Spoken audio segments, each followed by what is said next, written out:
Good day mga agaw. Isang mapagpalang araw na po sa ating lahat. Welcome naman po dito sa King Munting Channel, Agaw Senior. Isang maulang araw naman po mga agaw. At bago po ako magsimula, ay shoutout ko na rin yung lahat ng aking mga subscriber dyan. Maraming salamat po sa inyo lahat sa inyong suporta. At saka shoutout ko na rin po yung mga silent viewers ko po dyan. Sa mga hindi pa po nakapag-subscribe, sana naman po ay mag-subscribe po kayo nito ang aking munting channel. At ako po ay lubos na nagpapasalamat po sa inyo. Sa araw na tumangagaw ay meron na naman po akong gagamutin na manok, yung Igling hens ko.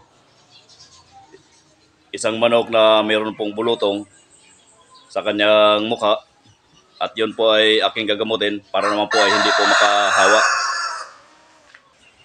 At ngayon agaw ay kukuha muna tayo ng panggamot. Nandito lang po dito sa manukan ko. Meron po akong tanim dito. Ito po ay mabisa panggamot ko rin po sa mga ganitong sakit ng manok.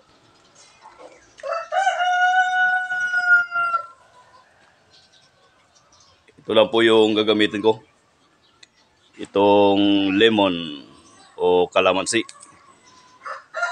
Yan. Paubos ng paubos itong bunga ng lemon ko agaw. Kasi palagi po itong kinukuna ng panghalo sa mga kinilaw para sumarap yung suka. Yan.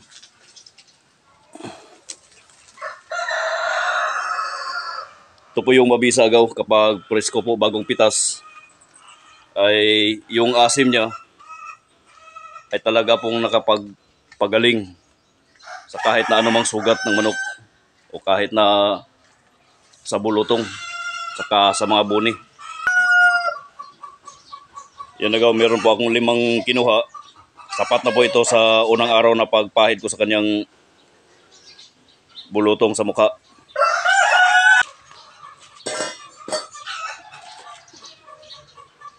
Ito agaw ay hiwain ko muna para hindi ako mahirapan mamaya. Dahil wala pong maghahawak ng manok ko kapag ginagamot ko ito.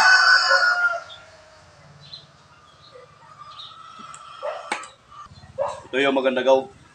Makatas po yung kalamansi. Saka preskong-presko. Sobrang asim po ito kaya po niyang tatanggalin yung mga bulutong na nasa mukha ng manok. Yan agaw, kukunin natin yung manok. Pasok muna tayo sa manukan agaw.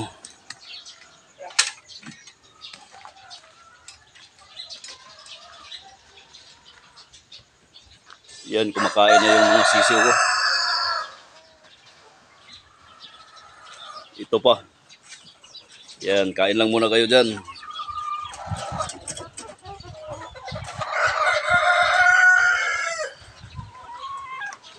Itong manok na to agaw ay nangingitlog pa rin po.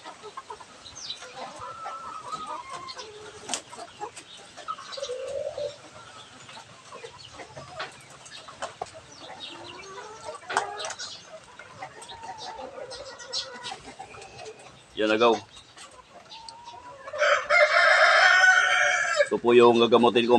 Balik na tayo doon sa garahe para masimula na ang pagpahid ng kalamansi.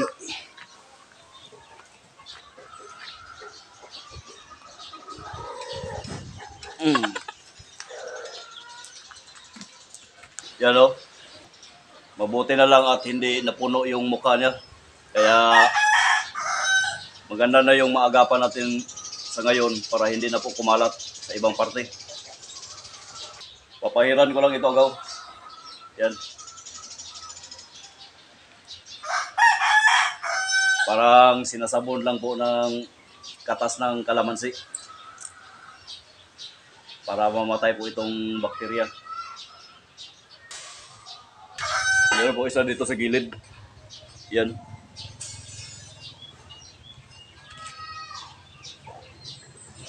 Sa kabila po meron pong dalawang bulutong. Pahid lang na pahid. hanggang sa pumuti yung palong niya. Parang mamumutla dahil sa asim. Yan, basang-basa na po agaw. Yan po yung nagitim-gitim, yan po yung ginagamot ko, yung pinahiran ko. Kung gamot na to agaw, walang bayad, walang gastos. Kasi meron pa akong tanim dito na limonsito, dalawa po yung puno ko dito. Yan agaw, nabasa ko na po ng limonsito. At ang follow-up naman nito ay bukas na naman po. Hanggang sa matanggal po itong bulutong. Busog na busog po ito agaw. Mangingitlog din po ito ngayon.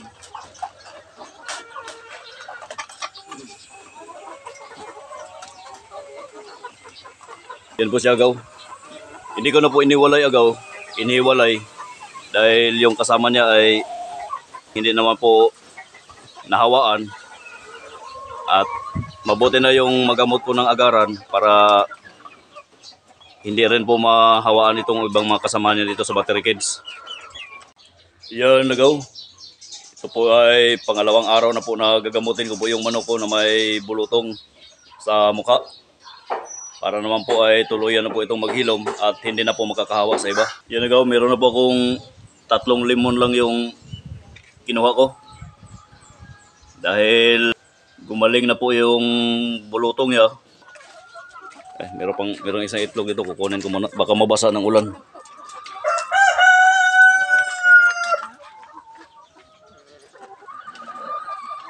Itlog ng RIR, malaki.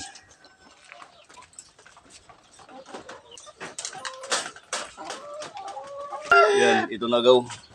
Ito na po yung palong niya agaw. Yan. Malinis na po. Last na huling araw na po ito na gagamutin ko. Balik tayo doon sa garahe agaw kasi maulan na naman.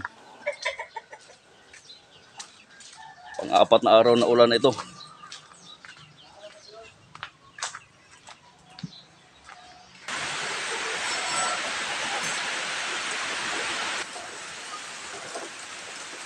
Ayan po agaw.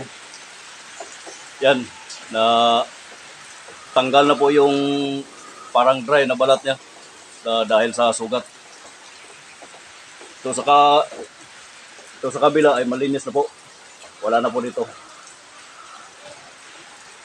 Ito na lang yung huling papahiran ko. Ito po yung last day na lalagyan ko siya ng limon. Malakas po yung ulan nito agaw. Yan po. Ganito lang po ang pagpapahid agaw.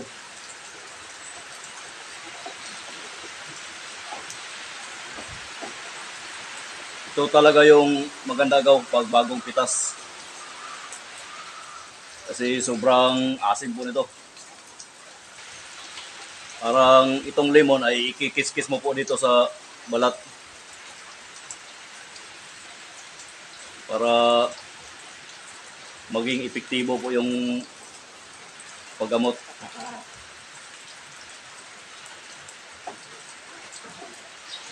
Yan agaw. Namumutla na po yung palong niya. Yan po yung maganda. Dahil nakakapasok po yung asim diyan sa may mga sugat-sugat niya. Yan na po agaw. Yan, malinis na po agaw. Ito na po yung huling araw ng paggagamot ko. Buti na po ay pangalawang araw ay tuluyan na po naghilom itong bulutong niya. At ito po ay tuloy-tuloy na pong mawawala. Buti lang po ay hindi po kumalat ng gusto doon sa buong buka niya. Para po hindi po mapatagal yung paggamot ko dito. Nagaw, hanggang dito na lang po itong video ko. Saka maraming salamat po sa inyong patuloy na panonood. God bless po.